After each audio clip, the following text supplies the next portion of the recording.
창세기 말씀 우리가 지난주부터 이렇게 살펴보는데 설교자로서 이 창세기를 푸는 게 또 하나의 숙제입니다. 무슨 말이냐면 창세기 12장부터 50장 말씀은 이야기체입니다. 이야기체이기 때문에 풀어나가는데 그렇게 크게 어려움이 없습니다. 그런데 1장부터 11장 말씀은 전혀 다른 어떤 문체예요. 그러니까 많은 생략과 암시 또 은유와 이미지가 섬세하게 작용하고 있는 글이기 때문에 솔직히 이 창세기 1장부터 11장을 제대로 설명하는 데는 저 자신의 역부족을 느끼기도 하고 어려움이 많습니다. 같은 본문을 얼마든지 사람들이 자기 편의에 따라 다르게 해석할 수 있기 때문이나 그 말입니다. 자, 그렇기 때문에 여러분들은 들으시면서 여러분들이 이 말씀을 어떻게 취합해야 되는지 좀 고민하면서 들으셨으면 좋겠어요. 자, 우리가 2장을 뛰어넘었습니다. 1장까지는 봤어요. 1장까지는 봤는데 2장을 뛰어넘었는데 그건 진도 때문에 그렇게 됐는데 2장에는 어떤 내용이 나오냐면 하나님께서 당신의 형상대로 아담과 하와를 지으시고 이들이 거주할 에덴 동산을 창설해 주셨어요. 그게 2장에 나와요. 에덴 동산은 부족함이 없고 기쁨이 넘치는 낙원이었습니다. 모든 나무는 하나님께서 세우신 자연 법칙에 따라서 풍성한 열매를 맺었습니다. 자, 그런데 그 좋은 에덴 동산에 이 아담과 하와가 살았는데 사건이 발생해요. 그 사건을 오늘 우리가 살펴보는 겁니다. 1절 보세요. 1절 보면 그런데 그 좋은 일이 있었는데 그런데 뱀은 여호와 하나님이 지으신 들짐승 중에 가장 간교하니라. 뱀이 여자에게 물어 이르되 하나님이 참으로 너희에게 동산 모든 나무의 열매를 먹지 말라 하시더냐. 자, 하나님께서 창조하신 들짐승 중에서도 뱀은 가장 간교한 짐승이라고 소개를 해요. 그런데 이 뱀은 원문에는 어떻게 표현되어 있냐면 그 뱀이 아니라 앞에 그가 있어요. 그러니까 뱀이 기어다니는 뱀, 이게 그냥 이렇게 우리가 눈에 볼 수 있는 그런 뱀이 아니라 그 뱀이래요. 그러니까 파충류에 속하는 동물이라기보다는 하나님이 지으신 들짐승 가운데 하나이기도 했지만 가장 간교한 영물로 아마 그렇게 여겼던 것 같아요. 이 뱀이 아담과 하와가 여러분 범죄하기 전에는 하나님과 깊은 영적 교제를 나눴어요. 신뢰관계에 머물러 있었는데 그걸 시샘한 거예요. 그걸 원하지 않았습니다. 그래서 뭐라고 얘기합니까? 1절 뒷부분에 보면 뭐라고 물어요? 하와에게 뱀이 여자에게 물어 이르되 하나님이 참으로 너희에게 동산 모든 나무의 열매를 먹지 말라 하시더냐. 이 뱀이라고 하는 것이 하나님에 대해서 상당한 수준의 적개심과 의심을 가지고 있었던 그런 실체였었던 것 같아요. 그래서 이 뱀은요, 동물원에서 볼 수 있는 기어다니는 뱀이 아니라 이 고대 근동에서 뱀은 어떻게 봤냐면 왕 또는 천상의 신적 왕의 보호자 주변을 호위하듯이 도열에 있는 거룩한 존재로 봤어요. 이게 근동아시아 사람들이 갖고 있었던 어떤 세계관이었습니까? 영물로 보면 될 것 같아요. 근데 이 뱀이 한 일이 뭡니까? 절대적인 하나님의 명령을 의심하게 만들어요. 상대화시킵니다. 그러면 하나님이 여러분 뭐라고 말씀하셨느냐? 1장 여러분 뒷부분에 보면 뱀이 묻는 건 뭐예요? 여자에게 묻는 게 참으로 하나님이 너희에게 동산 모든 나무의 열매를 먹지 말라 하시더냐 이렇게 묻잖아요. 동산에 있는 모든 나무의 열매를 먹지 말라 하시더냐 이렇게 묻는데 원래 하나님이 하신 명령은 뭘까? 2장 16절 한번 보세요. 2장 16절 17절 말씀에 보면 뭐라 그래요? 거기 보면 하나님이 사람을 창조하시고 에덴 동산을 지으신 다음에 뭐라고 얘기합니까? 보면 여호와 하나님이 그 사람에게 명하여 이르시되 아마 이때는 아담 혼자만 있었던 것 같아요. 명하여 이르시되 이래놓고 뭐라 그래요? 동산 각종 나무의 열매는 내가 먹지 말래요? 임의로 먹되 먹고 싶은 대로 먹으란 얘기입니다. 임의로 먹되 원래 명령은 어떻게 해요? 먹으라는 거예요. 그런데 이 말을 3장 1절 뒷부분에 보면 사탄이 여러분 이 뱀이 어떻게 바꿉니까? 하나님이 참으로 너희에게 동산 모든 나무 열매를 뭐하래요? 먹지 말라 하시더냐. 분명히 2장 16절의 말씀은 각종 나무의 실과를 따먹을 수 있는 자유를 하나님께서 주셨다고 강조하는 말인데 뱀은 뭐라고 얘기합니까? 마치 하나님께서 야, 그 동산에 있는 모든 나무 열매 따먹지 마, 이렇게 말한 것처럼 이야기한다 그 말입니다. 자, 여자가 그 이야기를 듣고 어떻게 합니까? 뱀의 말을 듣고 하나님의 말씀 속에 담긴 본래의 의미를 흐려버리고 심지어 하나님께서 하시지 않은 말까지 여자가 어떻게 덧붙여요. 이게 여러분 사탄의 꾀임이거든요. 응용하게 만들어요. 자꾸 이상하게. 3절 보세요. 뭐라고 그래요? 3절 보면 동산 중앙에 있는 나무의 열매는 하나님의 말씀에 너희는 먹지도 말고 만지지도 말라 너희가 죽을까 하노라 하셨느니라, 이렇게 얘기하잖아요. 자, 하나님께서 그들에게 동산 중앙에 있는 나무의 열매는 먹지도 말고 만지지도 말라고 말씀하셨다고 말함으로써 어떻게 하냐면 분명히 여러분 2장 16절에 보면 뭐라고 얘기했습니까? 아까 봤지만 동산 각종 나무의 열매는 내가 임의로 먹되, 이렇게 나오잖아요. 하나님은 분명히 자유를 주셨고 허용하셨는데 그 명령을 어떻게 해요? 아무것도 하지 말라. 금지와 억압의 말로 바꿔버렸다고 말입니다. 하와는 하나님이 동산 중앙에 있는 나무에 대하여서는 만지지도 먹지도 말라고 했는데 이게 2장 16절 17절 말씀과 비교해 보면 2장 16절 17절에는요 어디에도 여러분 어떤 말씀이 있습니까? 만지지도 말라라고 하는 명령은 없어요. 다시 2장 16절 17절 보세요. 뭐라고 얘기합니까? 동산 각종 나무 열매는 내가 임의로 먹되 선악을 알게 하는 나무 열매는 그것만은 여러분 뭐예요? 먹지 말라고 했지 만지지 말라고 한 말은 없다고 말입니다. 선악을 알게 하는 나무 열매는 먹지 말라. 내가 먹는 날에는 반드시 죽으리라는 이 2장 17절의 계명은 여러분 뱀에 의해서 또 어떻게 정면으로 부정이 되어 한번 보세요. 4절에 보면 뭐라고 얘기합니까? 여자가 답을 다니까 뱀이 뭐라고 얘기합니까? 야, 그거 하나님이 먹지도 만지지도 말라 그랬어. 그랬더니 뱀이 뭐라고 대답을 해요? 4절에 뭐라고 그래요? 여자에게 이르되 너희가 결코 뭐한대요? 죽지 아니하리라, 이렇게 얘기를 해요. 이 유혹자 뱀은요 아주 대담하게 하나님의 말씀은 뭐였습니까? 반드시 죽을 거라 그랬어요. 2장 17절에 보면 이것과 정면 충돌해서 결코 죽지 않을 것이라는 것을 내세우는 데 만족하고 하와에게 이제는 어떻게 합니까? 죽지 않을 것뿐만 아니라 약속을 해요. 그게 5절에 나와요. 5절을 보면 뭐라고 얘기합니까? 자, 결코 죽지 않을 뿐만 아니라 5절에 보면 뭐라 그래요? 너희가 그것을 먹는 날에는 너희 눈이 어떻게 된대요? 밝아져 하나님과 같이 되어 선악을 알 줄 하나님이 아심이니라. 자, 선악을 알게 하는 나무의 열매를 따먹어봐. 따먹는 순간 눈이 열려 오히려 죽기는커녕 눈이 밝아져서 선악을 분별하고 판단하는 일에 독자적인 역량을 발휘하는 하나님과 비슷한 하나님과 동등된 존재가 될 거라고 어떻게 해요? 꼬드겨요.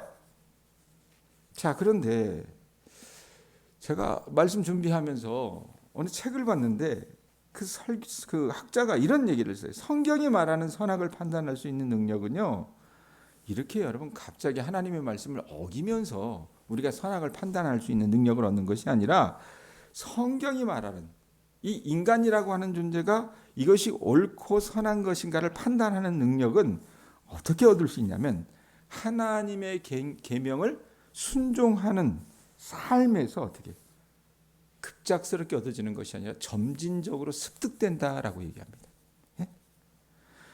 그 말은 뭐냐면 우리의 구체적인 생활 현장에서 하나님에 대한 순종이 선악을 구분하는 능력을 빌려준다라고 얘기를 해요.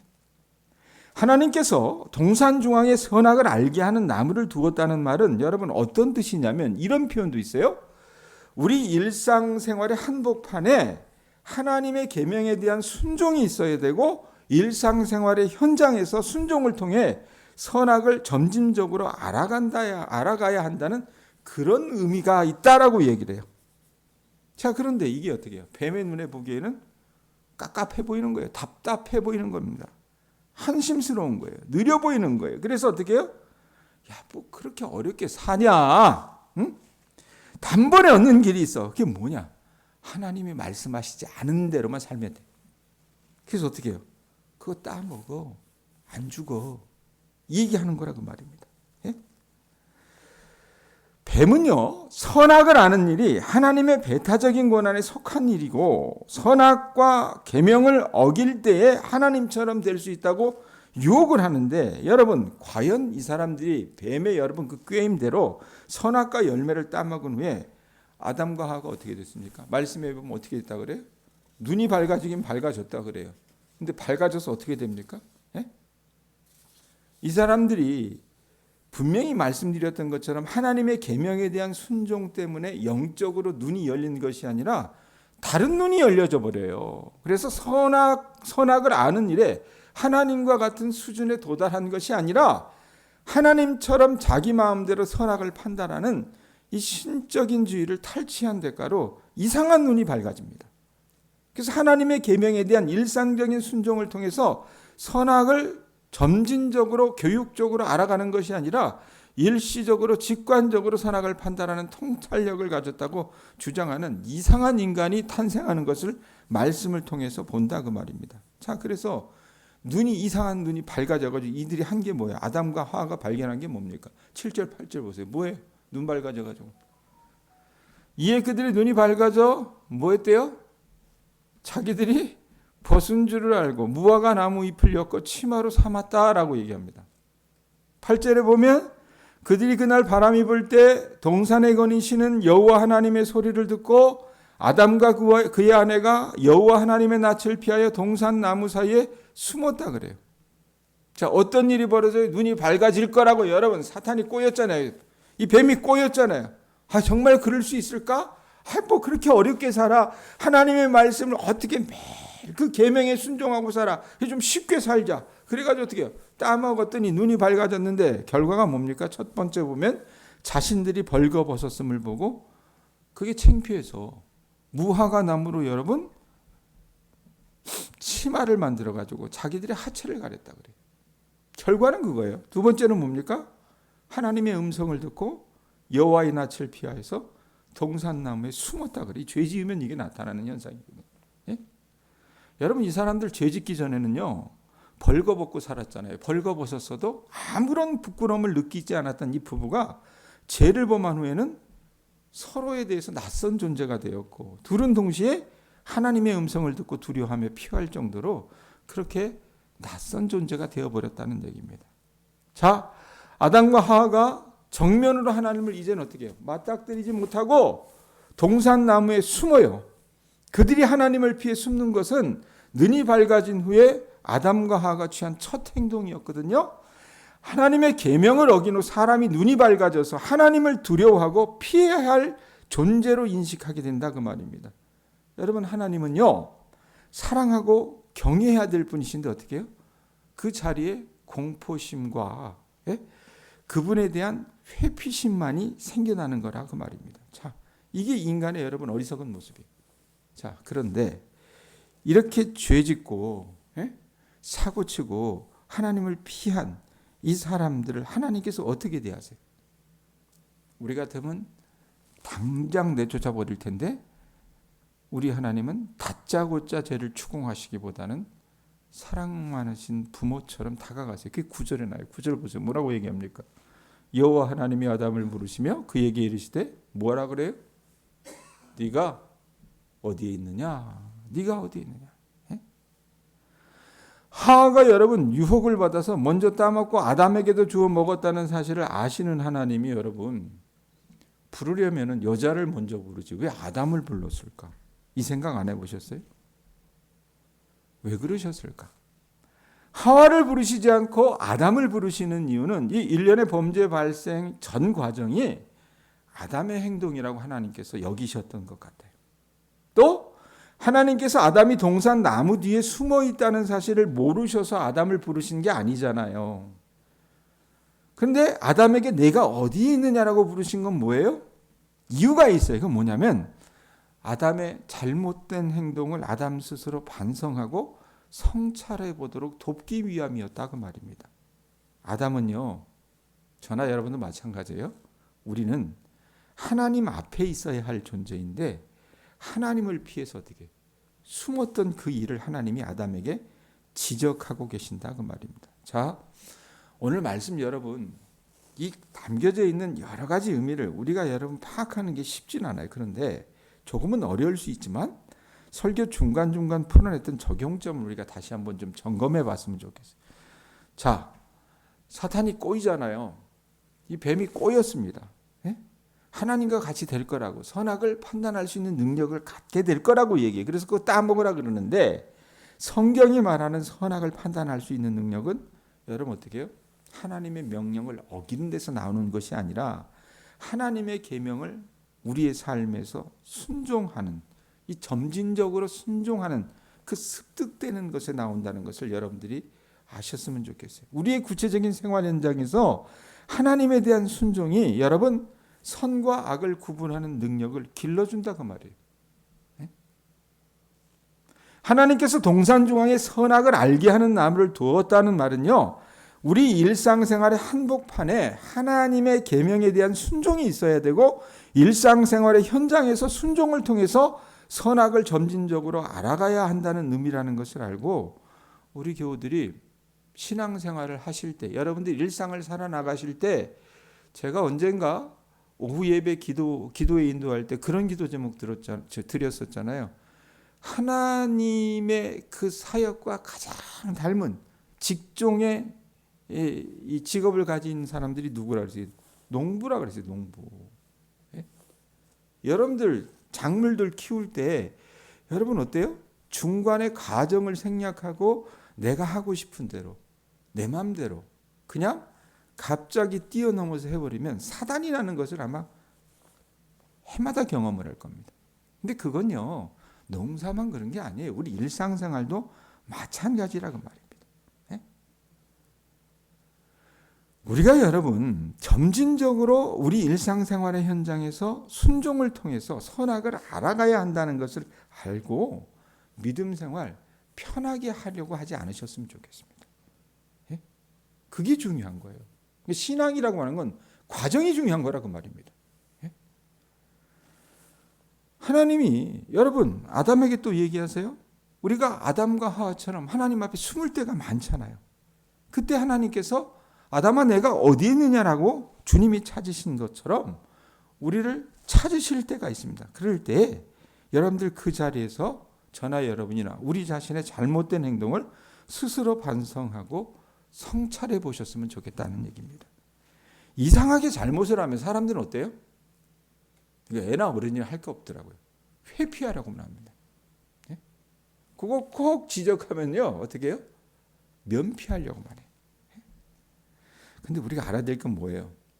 여러분 어떤 경우에도 하나님을 피해 숨을 수가 있어요 없어요? 못 숨어요. 못 숨는다 그 말입니다. 그렇기 때문에 여러분들이 오늘 하루를 살아갈 때 하나님 앞에서 바로 살려고 애쓰는 그런 주님의 자녀들이 되실 수 있기를 축원드립니다. 아셨어요?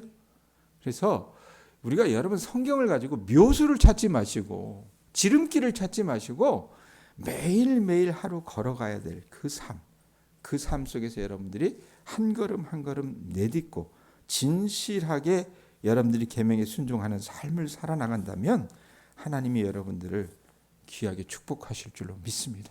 그런 은혜가 우리 가운데 있을 수 있기를 바랍니다. 기도하겠습니다.